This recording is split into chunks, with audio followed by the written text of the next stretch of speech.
السلام علیکم پیارے بچوں، آپ حرف دال کی کہانی سن چکے ہیں اور حرف دال سے بننے والے الفاظ بھی دہرا چکے ہیں۔ یہ کہانی ایک درزی کے بارے میں تھی جس کے دانت میں بہت شدید درد تھا۔ چلیے آج ہم حرف دال کے متعلق مزید جانیں اور سمجھیں گے۔ کیا آپ اس کے لیے تیار ہیں؟ چلیے پیارے بچوں، یہ دیکھیے، یہ ایک درخت کی تصویر ہے اور اس کے اندر مختلف حروف دیے گئے ہیں۔ آپ نے اس میں سے حرف دال کو تلاش کرنا ہے اور اس میں سبز رنگ بھرنا ہے، اس طرح سے۔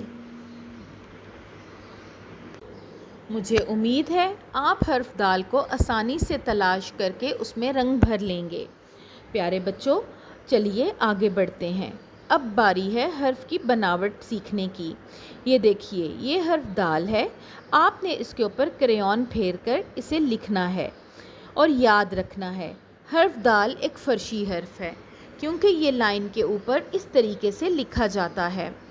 حرف دال کی ابتدائی آواز دا ہوتی ہے، اس کی چھوٹی شکل نہیں ہوتی کیونکہ یہ ایک شرارتی حرف ہے۔ شرارتی حرف اگر کسی لفظ سے پہلے آ جائیں تو یہ کسی اور لفظ کو اپنے ساتھ جڑنے نہیں دیتے۔ آپ حرف دال لکھنے کی مشق کرتے رہیں۔ اگلی ویڈیو میں اگلے سبق کے ساتھ ملاقات ہوگی۔ اللہ حافظ۔